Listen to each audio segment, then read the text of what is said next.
Welcome to Summit for another tech short. We have Tim here from Digivac.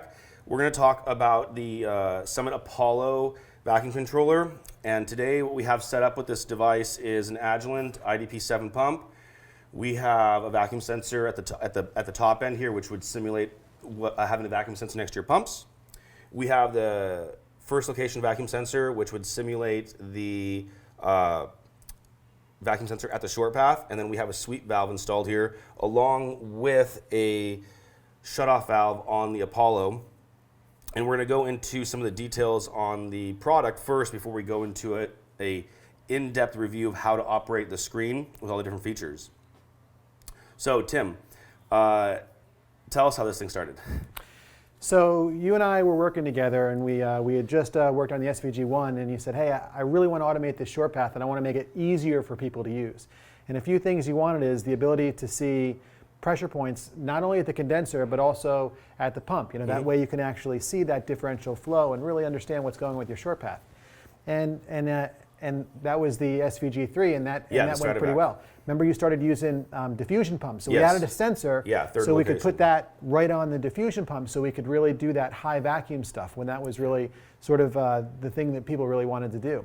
Next, we said, okay, let's try to do some sort of control. Let's make it so, when we're boiling things off, let's nail that thing at 2 millibar so we can get a lot of those volatiles off before it gets sucked in the pump. The Sojovac is a great pump, but even if we can keep it a little higher, we can make that last even longer.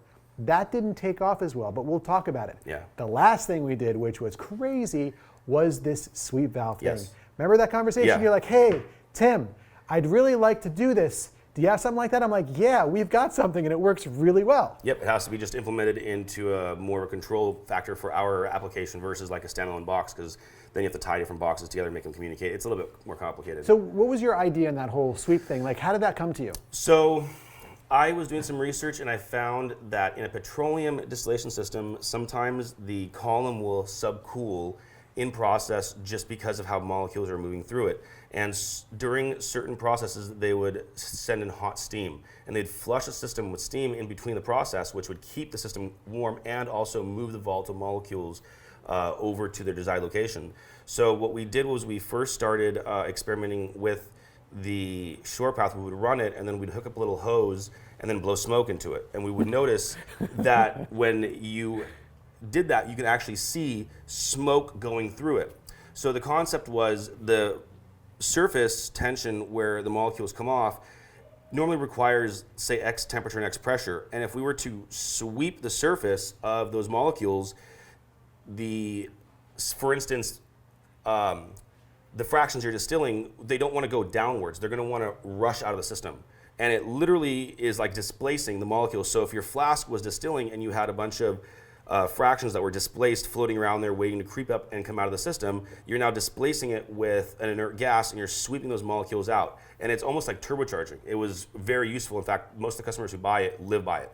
One of the really cool outcomes of that is we learned in the Sojavac's operation, if you sweep heavily, you will be able to remove all of the volatile compounds or your terps in your head section immediately, and at the same time it displaces it supersaturates the oil with that displaced vapor, and so it dries your pumps out while you're operating. Another really cool feature is if you were drying your pumps out and the system's shut down, you can move the sweep valve over to your Edwards and dry the oil out much faster because it displaces it. It supersaturates it with the inert gas and everything else wants to jump out of it. So it has multiple features. We found the best use was in the head section. In the head section, if a normal short path was an example, getting rid of the heads in an hour and a half, it shortened it down to 15 to 30 minutes. And it also cleared the system much quicker because all those molecules, in the short path, you have the head, the laminar path, and the trap. Everything kind of gets trapped or trickles through. But if you have a movement coming all the way through the system continually, it just moves all those molecules down to the trap and it keeps everything clean. So we had cleaner sensors, cleaner short paths, and faster operation. Yeah, that was amazing. I remember I think it was a Sunday conversation. You're like, I really like this. And we had developed this product specifically for freeze dryer control. So remember the first thing I gave you was this pressure control, like dial in 1 torr and it would bleed in air to maintain 1 torr. That was the first setting. That was the first one. The PID setting. And that was, for a customer, it was a little bit too hard Yeah. to manage. Yeah. So then we went to this other thing where we just flow a specific amount of flow, this SECMs, and that was a lot easier to control. So that was brilliant. While this does both, that's what it seemed like people really Yes. wanted to do. Very, very much so, because the first setting, you could go into the control system and just set how much you want to bleed. So if I wanted to set this and see, let's say 300 microns on the screen, and I want to bleed 200 microns, you could set that to that range and actually watch it sit and slowly dispense the vapors. But that was, I think that's a little bit too complex and a little bit too, like, it took more time to program the PIDs, because what happens is, most people don't realize with a flow system, SCCM and PID is different. The PID will determine, essentially, if I'm not mistaken, how much the valve opens, how much power is sent to the valve, Yep, the response, and the response time. characteristics, yeah. And so when you're in a heads section, the CFM coming off the system is so much more intense that your settings in the distillation system are like 3 times higher. The PID settings are much higher. It's like, I think, 14 versus 4. And that's because the system, when it's boiling off so much stuff, can't evacuate what it's seeing. It's already boiling off so much stuff. So you have to flood the valve and actually get it to move. And then when you're in a distillation, the PID had to be set to like 4 versus 14, because this had to barely open, because you're managing microns, not like a whole boatload of vapor. Yeah. And then SCCM, you just peg your vacuum as low as you want, and you can actually set and control how much bleed you have, like just an overall flood release, right? So if you want to flood a little bit, it'll always have a little bit, and then it'll have a range that bounces back and forth, but it'll stay in range, and then you can also flood it. What's the maximum on this you can flood for SCCM? Oh, 3,500 SCCMs. 3,500, yeah, which is most pretty good. pumps, yeah, they can't even keep up with that. That's a lot of vapor. That's like a massive and leak. We'll play with that later, like what the vacuum level can get down Yeah. to given a particular SCCM. So based on that last innovation, it was pretty neat. We actually calibrate these things now. So we calibrate them against a mass flow controller, which is like Great. a $3,000 device. Yeah. So this actually is sort of like a fairly straightforward and inexpensive mass flow controller Yes. vacuum gauge in one, which is kind of neat. And not only is it calibrated on the flow system, but all the gauges are NIST calibrated out the box. So when you get this thing, it's not like it's just parts that are thrown together. Every little thing is connected to it and put on a bench and calibrated, right? That's right. So tell us about the technology and how we got to this unit, because if I remember correctly, we started with the SVC1, and then it went to the SVG1, SVG3, and then we Yep. jumped to this. Yep. But it didn't always look like this. It was a black and white screen. And what is in this now that makes it so special? So there's a lot of iterative innovation that happened, because remember we delivered a functional equivalent to this, but it wasn't really user friendly. It was hard for someone to understand what all the numbers meant, and only had one screen. So for And there was no graph too. and there was no graph. And so from a usability perspective, it wasn't so good. And also, we had a wiring problem, because you have all these short path systems, and then you had the display with all the wires, and it was really difficult to get all that stuff working. So the usability wasn't good. So your idea was, hey, let's make this super easy, which I loved. Let's put it on a touchscreen, and if you could, let's separate the wiring piece of it from the display piece of it, so I can interact with the display near the place where I want to see, and then I can have all the connections in a different spot to sort of keep the whole setup clean. Yep. Now, what makes this type of vacuum controller more advanced than, like, say, the Bullseye? Let's talk about the accuracy, the things you can hook up to it. What really makes this one stand out as the unicorn in the distillation industry? Yeah. So the Bullseye, the SVG1, it's a great gauge. It's a one-trick pony. It does that really well. What this adds to that is it basically has very similar circuitry to the Bullseye, but it multiplies it by like 3 or 4. So this has 3 sensors, can have up to 4 sensors. This one, it not only has the touchscreen, but it also has the ability to control 4 valves.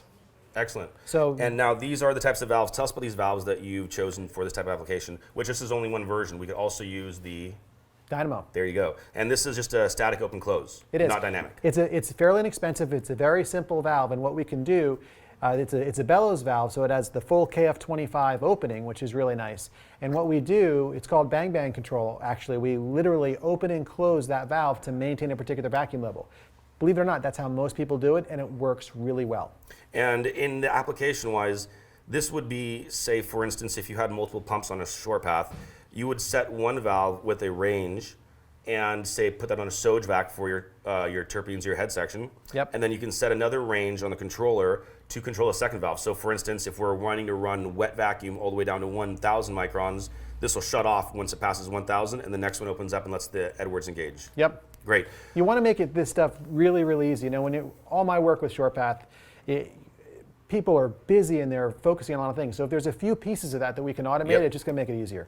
Excellent. And so now we also have, let's go over the different technologies that we've put in place here.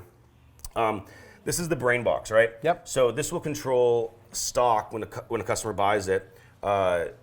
2 general valves. It'll control, which are 536 valves.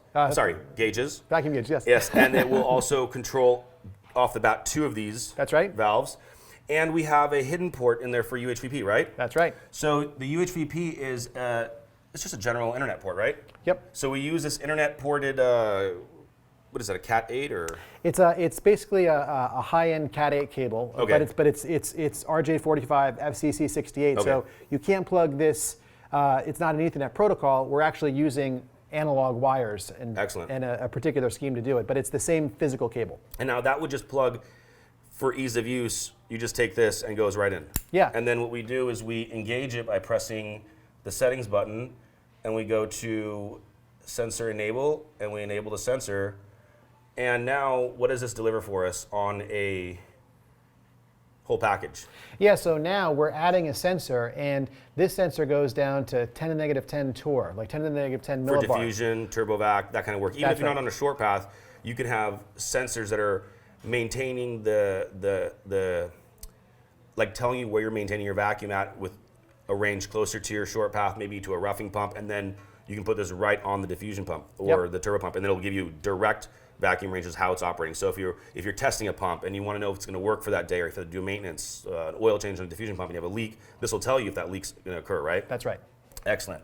And so we chose with the 536 sensors.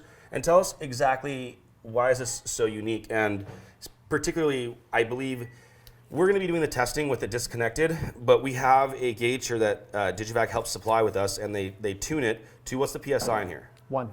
1 PSI. So we only need 1 PSI in here of argon or nitrogen, and you shouldn't hook it right up to a tank, right? No. That would damage the valve. Yeah, the valve, it's only, the valve in there, it's a very small microfluidic valve, and it's only good for about 15 PSID, so we want to make sure that the pressure we deliver is ambient pressure, or maybe just a little bit above. And that affects the SCCM too, right? If you have too much pressure, it affects how the bleed occurs. It does. Yeah, a little bit. It does.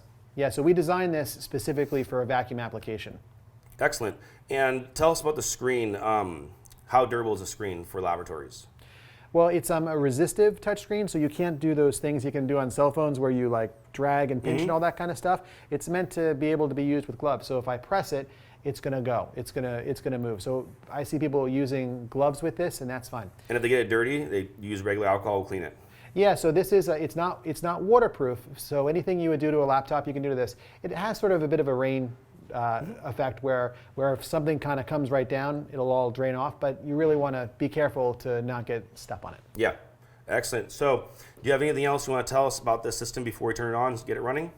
No, just specifically about a valve. This is there's our custom design. There's no other one like this in the world. It's a KF16 vacuum valve. These kind of valves we've been using for 20 years. They're in freeze drying applications. They're very, very reliable. They work really well. They have sort of a clicky thing, and the nice thing about that is it's audible feedback. You know, kind of if it's running and not. So yeah, we should actually do the test and put one of our mics up to, and because you can actually hear if it's running or not. Yeah. And how often it's running, you know. Exactly.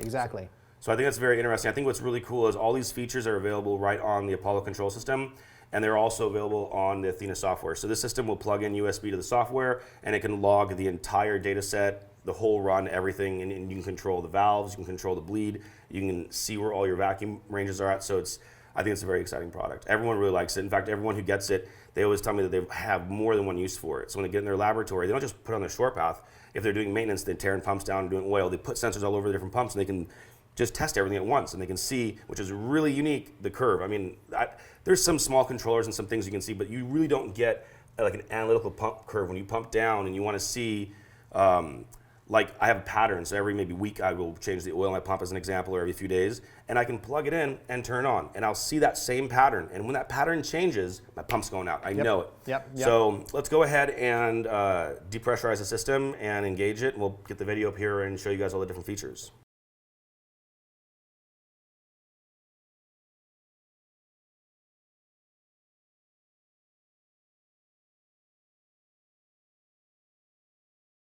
So the first control lever we have here is isolating the vacuum system so we can control pressure. And how this works is we have a lower set point and an upper set point. So basically, if you want to control, for instance, Elliot, you want to control between 2 and 3 torr or 2 and 3 millibar, you literally put 2 for the lower set point and 3 for the upper. And what it'll do is it'll cycle that valve to make sure that the system is controlling between 2 and 3 torr. And for this demonstration, we're just using one valve. And that one valve is going to be set to an upper and lower point that we're going to bleed in and show you the bleeding feature work and the valve in the background clicking on and off and opening and closing the valve. For sure. Yeah, and if you wanted to go into there, this is literally how you set it. Which you type in the value you want first, and then you hit which set point that is. So if we wanted to, say we're going to set that one to 3,000. And it's that easy. That easy. Okay. Easy cheesy. The next box here, Elliot, what we have is the flow control. Now we can do 2 things here. We can either flow in a specific volume measured in SCCMs, or we can maintain vacuum. We can put in a pressure, and the system will adjust the bleed to maintain that pressure. What we found in ShortPath is flowing in a specific flow makes more sense. Yes. So what you can do... But if you had like an analytical setting where you had to maintain a very particular vacuum, then you can adjust the PID for your purposes, and it will bleed until that vacuum range is like, met, right? It'll just keep it at that same point. Yep. Okay. Some people call that upstream vacuum control. Okay. And then which is also controlled off of the first sensor system. That's right. So this screen, if controlled through the PID system, reads off of the first sensor, which let's go ahead and show them. Where's this in? Bleed settings. And then we go set point control, flow control. So you go in there and put set point control. And now as you see, that comes up with a little bit different. And you can click on the PID. This determines the voltage, I believe how long it leaves it open, and then how long it takes to recover. Roughly. So PID, so P is basically how aggressive I'm going to turn this valve. The integral valve is sort of averaging out that stuff, and the derivative is something fun that normally we don't really touch. Yeah, I've actually always set these to, this is the range so the customers can see. I've always set these 2 to the lower point. Yep. And then in the head section, I would have this one between 10 and 14, depending on how aggressive the vacuum is. And in the distillation section of your main body, I'd have it at like 4.3. So that's one way of doing it. And then the other, which we're going to be playing with, is easier to show, is the switching back to flow control. So you have both features really at your fingertips. Yeah, that's a really great feature. And so if you started setting the actual individual control, it reads off that first sensor. But if it's on SCCM, these don't matter. That's right. These will just tell you what the ambient vacuum is. So it's not matching it or mating to it. It's just, hey, I'm at 100 micron and I'm flowing into 300 microns worth of gas kind of thing. Yep. Okay. So let's go ahead and turn this on, and we'll watch. It's really important. We want you guys to see how this represents the pump curve. When it starts to pump down, that's what you look for as an owner of the Apollo system that you can use to maintain your vacuum pumps a lot more often with very, very clean results. So now we're pumping down. You can sort of see this curve start going down. This is a logarithmic scale, so that way you can get the whole 7 decades of what you would be interested in ShortPath. You can see that whole thing on one graph. Yep. Right now we're on 1 minute because we're doing a lot of videos, but you can set this horizontal time frame to a minute, 6 minutes. I usually reset it because it makes that graph the widest up front. Yeah. But it's really cool because it'll show you from the moment you turn it on till the moment it tests at baseline. Gotcha. Why is the rough pump lower than here? So the roughing pump will always be a little bit lower. In this scenario, the sensor for this location, let's just call it For instance, this is the wrong one. We'll call this one sensor 2. So sensor 1 is right at the short path, so it's the furthest point away. Sensor 2 would be at the pump. And whenever you put a sensor right at the pump, you get a very direct response. It's not like balancing out the vacuum in the system. It's reading the molecules that are rushing down the system. So it's always, reading next to the pump is always a little bit lower than the actual short path itself. And right now we're also running on a scroll pump, so it's very gentle on how it removes the molecules in the system. If we had like an Edwards pump, these would be a little bit closer together because the vacuum is much more aggressive. It's pulling it out very aggressively. Yeah. So here's a very important thing to see is how that pump curve works. So if you were operating it one day and this thing started to move up and have a really erratic behavior, then you know the pump is either needs to be rebuilt, replaced, or so forth. Now, so let's go ahead and start playing with the bleed control. Yeah, so right now what happened is it went past the set point because the pump is pretty powerful here. And then so if we want to bleed a little bit of air back in, all we got to do is set it to something and press start. You'll hear the bleed starting to go and air is moving in. You know that air is moving in because this pressure is increasing. Okay, I'm going to move my mic over here so people can hear this. Yeah. Do you have a response on the camera for that? Yeah. So now what you see is we just raised above that 3 torr, that upper limit, so the valve now opened and it's connecting the vacuum pump to the system, and now what's happening is it's going down. We hit that lower set point, that 2 torr, so now the valve closes and the pressure is allowed to rise. Yes. That's exactly how it's working. So exactly, you have one, you have another, and it shows, and it's mostly running off of one of the sensors, right? So when one sensor goes over, it sees it in the system. It doesn't matter if one's closer. It's telling you what's in the system right now, and it's going to run off that. So as you can hear, it clicked off, and you can see that dip down a little bit, and now it goes back up. That's right. And so this is kind of neat right now, Elliot, because what we're doing is we're putting air into the system at 300 SCCMs, but we're maintaining the vacuum level. So we're having sweep and vacuum control. Exactly. So that's a great way. Basically, this, when you explain this to me, what I thought about, or maybe you told me these words, but it's like kind of a bit of a molecular bat. That air is sort of pushing those molecules down the way. Yep. It's kind of neat. You can see it, yep. You can see a little wave pattern.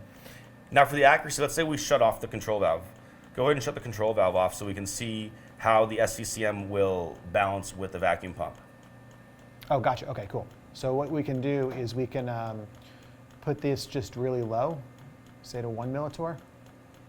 So now the vacuum pump will always be engaged. Okay, so the vacuum is always engaged, and we have 300 CCM, so we're waiting for this pump to stabilize. Looks like it's gonna, this flow is gonna, there it goes.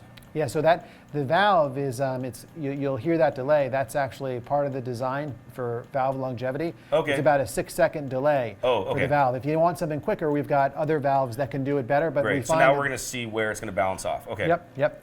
So we just had to wait for that valve to disengage from the process. Yeah, and that's a safety feature for longevity for the valve. Yep. So the internal magnet's not moving back and forth and getting hot over and over and over. That's precisely what it's doing. Okay. Yep. So if someone had a really difficult vacuum range they're trying to dial into, they maybe wouldn't use that valve. They would entirely control it from SCCM or from bleed. But if you have enough in a big powerful pump, you don't want the powerful pump overpowering the bleed. Yep. So you might need to use a valve in between it to stop it and close it. So as you can see right here, this pump IDP 7 has leveled out, and we have 300 CCM. So let's just say we put in, as an example, 50.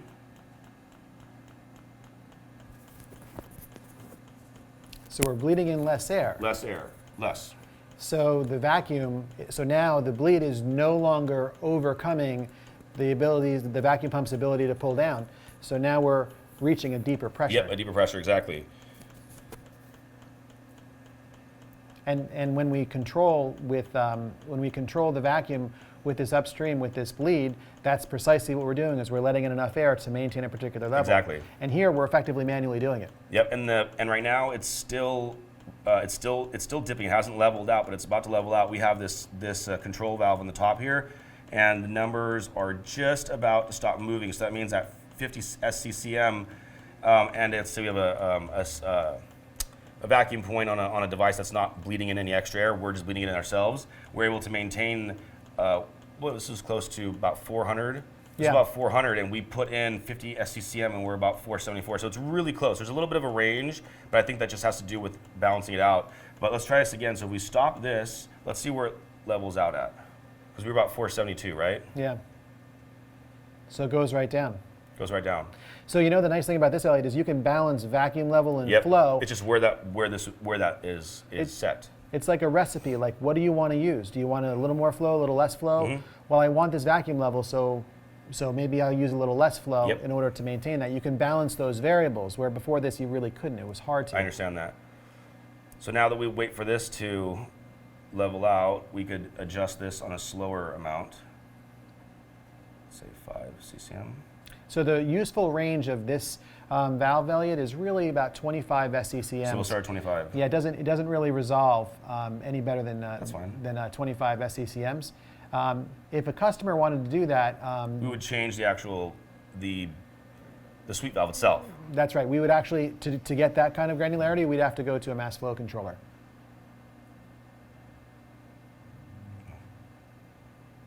I think, I think we just want to go ahead and set that to 25. Yeah.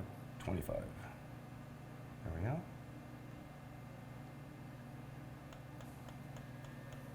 So now that's cool. So we reached 70 millitorr, and now with 25 SCCMs, I'm guessing it'll stop at 250. What do you think?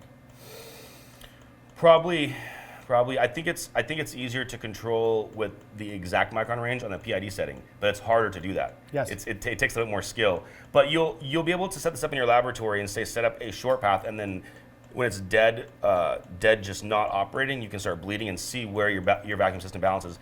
Of course, this is a scroll pump, so if we used an Edwards pump or a system with a blower on it, these numbers, they wouldn't go up so high and then come back down. They would literally just creep up a little bit because the system behind it's overcoming the leak so much. And the IDP7 doesn't overcome a high vacuum leak as much as, say, an Edwards pump does. That's right. And you're about close. 243 and 292, so 243 at the pump and 293 at the first location. Woohoo! We're going to engage the UHVP, the third sensor, and what this is going to do is it's going to show you this line right here and the dip and how that reflects for the customers on the screen, like what they're expecting to see. Oh, there we go. Sorry. That's okay. Perfect. And then it says Rotovap. We're all funky today. There we go. Perfect. So you'd have the first location, second location, and your third location desirable. Now let's turn this on. And as you can see, this UHVP line is now going to start dipping, and we have a turbo attached to this, a high cube. So one thing about this particular sensor, Elliot, is it's a combination Pirani cold cathode gauge. And the thing about the Pirani cold cathode gauge is the Pirani that's used in here is very inaccurate near atmosphere. I think you saw like 1 million torr. Yeah. So don't even think about looking at this gauge until you're like below 1 micron. Below. It'll be pretty good with the Pirani at about a torr or 1,000 microns, and then it'll take over and get really accurate. It's actually plus or minus 30% below 1 micron. Okay, but if the customer is using it, they wouldn't want to buy this type of setup or use this for like dirty work. It's for UHVP. That's right. So and also there's a bunch of sparks in there too. Yeah, so if you want to watch 1,000 micron range, you use a different sensor. But if you want to look below 1 micron, at the multiple decades below, this is what we're looking at. Right. Which is, it's right about the dip it. So we're going to see exactly what it's going to say. Yeah. And it's independent. So you can run these two sensors on your short path, and then come back and have this hooked up to a UHVP system, and it'll tell you what the UHVP is running prior to engaging it. So if you have a problem, you just keep your system stalled, reduce the temperature, and then go maintain the system that it's attached to, pull it down, watch what it's reading, and then say, okay, we're ready to switch valves over and engage the UHVP. Yep. So now we're at 10 to negative 5 right now.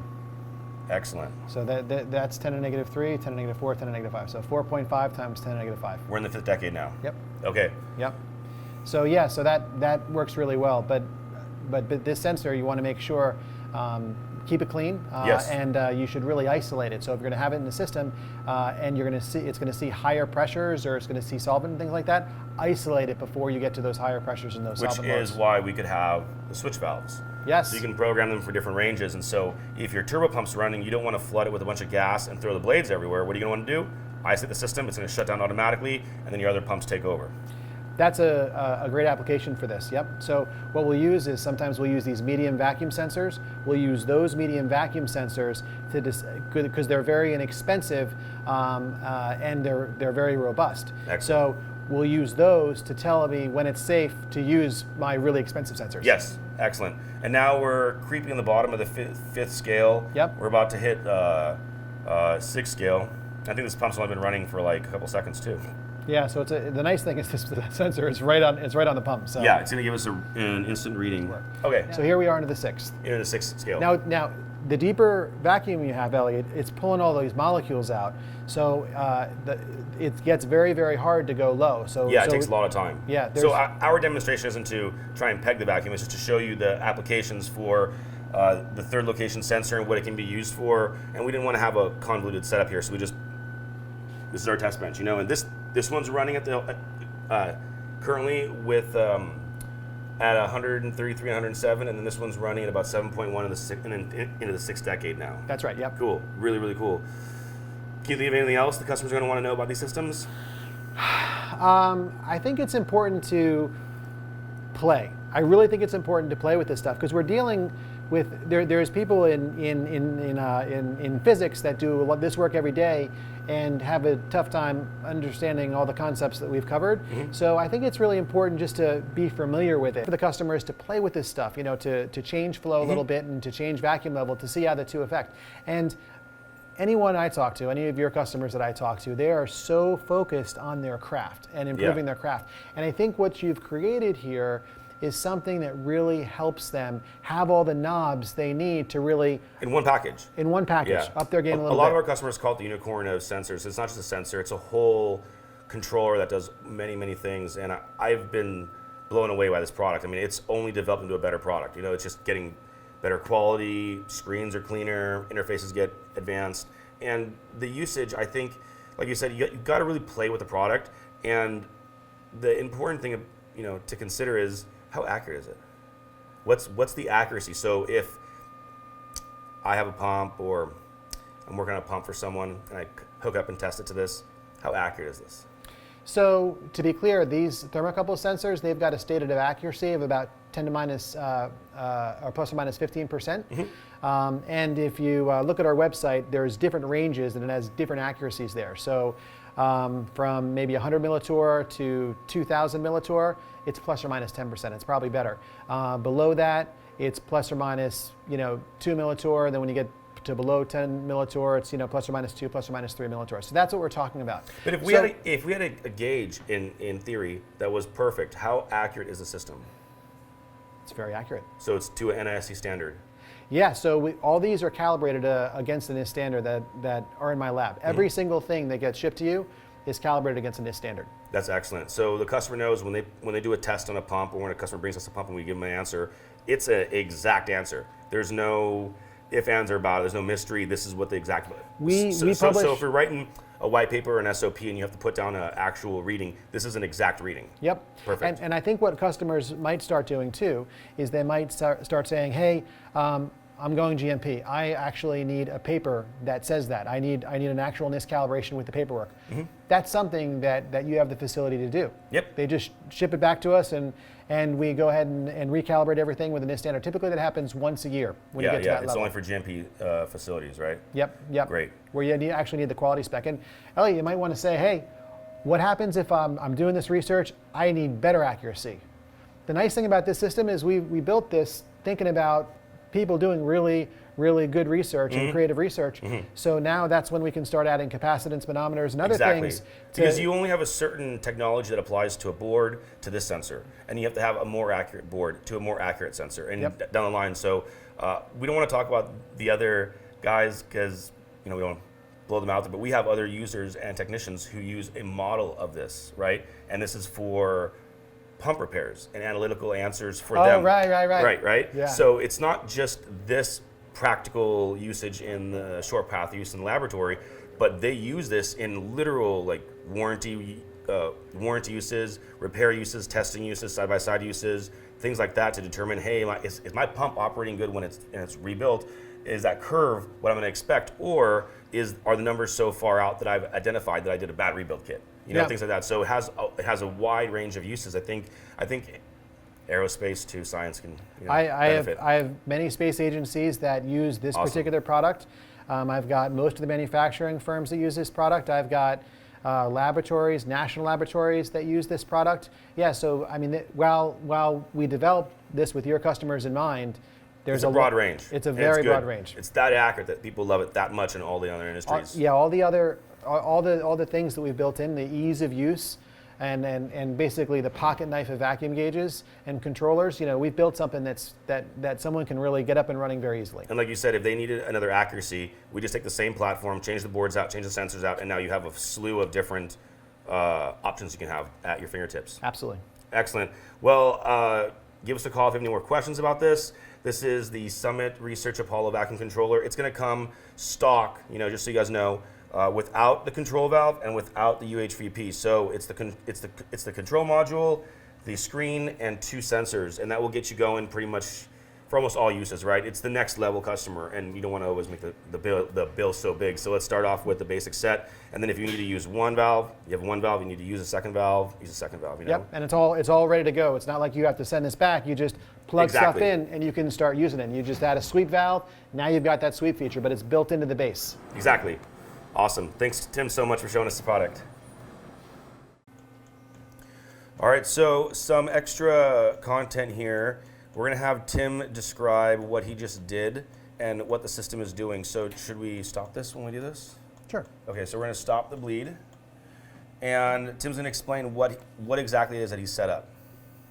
Yeah, so what I did here is I set our throttle set points to control between 500 millitorr, or 0.5 torr, and 510 millitorr, or 0.51 torr. And it's kind of neat. So what will happen is that this reading, which reflects basically our vessel pressure, that'll stay between those two. You'll notice that it's a tight vessel. Nothing is moving. The pressure isn't going up. So I'll introduce a slight leak, specifically 25 skims into the vessel, so we can see the control actually work. It's going to get a bit above 510. The valve's going to engage. Then it's going to come back down. Notice the color change when it's happening. So we're going to point at that so the customers can see. There we go. Yep. Now the valve is closed. It's normally in the closed position, so if power goes off, it's safe. It's all closed. The system is isolated. Yep. So this is a nice way to do pressure control while having a particular flow rate. Yeah. Now, for instance, we could, put up the flow rate quite a bit. And in this case, the vacuum pump actually can't even keep up. Yeah. Which is kind of neat. So another thing we can do is just sort of change this set point, maybe change it to, maybe between 10 torr and 90. Oops. 9.5 torr. So now bring it up some. Yep. And so it's nice having this ability to flow gas in and vacuum control all on one screen. And especially when you're... So if you're doing typically like material drying, where creating CFM in a system is very important to sweep the molecules across the surface of the material you're drying and then back out, through a vacuum trap or vacuum pump. This allows the molecules to move through and maintain a specific vacuum. That's precisely correct. Yeah, and why don't you throw nice big molecules like argon or something? Yeah. Yeah. It'll capture everything in its path. So it's really cool. It's working really nice. Yeah. And when it shuts down, it's so quick that the system doesn't even leak that much. You have to increase. The bumps are pretty heavy and they go on and off, open, close, open, close. Yep. Very, very nice. Yeah, and we're set up here to maintain the life of the valve, so the valve is cycling at a certain speed. And you were saying you had an option if they needed a more cyclic valve technology, they would just order an upgrade or upgrade to the package, and it just changes the valve itself. Yeah, so the valve can be cycled a little faster. Yep. So that's some pretty neat stuff. Now, if you want better control than this in an isolation way, then we can do the dynamo, and we can talk about that next. Yes. Should we do some pressure control? Yeah. Go ahead and let's keep that valve always open. So okay. Set it to 1 as you normally do. And what we'll do is let's stop this. Go and stop that there, nice and dandy pen. And let's go to the PID and show the customer the other way of controlling the sweep system. Let's go ahead and set it to 150. Got it? I'm sorry, 250. Oh, 250? Or do you want to go 150? That's fine. 250 is nice. And then what's the PID? Let's see the PIDs. PID is a lot. Okay, that should work. so we have these PIDs increased. The reason why they're increased is because during a normal distillation, your molecules are already rushing through, and the indifference is very, very small. It can continue to travel in path. This type of system, we're just bleeding the stuff as much as possible to show you how it can control it. Yeah, typical values for PID in this system is 12, 5, and 1. So, wait. Oh, I'm sorry. So we're gonna watch this. So notice how our vacuum level right here with this pump, that's the lowest this pump will go, is about 100, you think? A little lower, but yeah. Yeah, so we're gonna wait for it to peg out, just get a little bit level. I think we should be around good here. So we're at about, no, it's going lower. 82, 81, 80. It's nice and dry now. Yeah, everything, all the sensors are dry now too. Yeah, you're right. Might as well just go ahead. So we're gonna try and get to 250. The point of this is we don't want to exceed 250. So let's go ahead and turn that on. And now this is with the PID setting at a micron rate. So instead of just having a general gauge here that just tells you where you're at and you're flooding the gas through there, it's going to meet it with sensor 1 and maintain that value. That's right. So sensor 1, we want to make sure that the pressure inside this vessel is 250 millitorr. It's like a process. You're watching it. It's moving slow. Mm-hmm. Very accurate too. Yes, yes.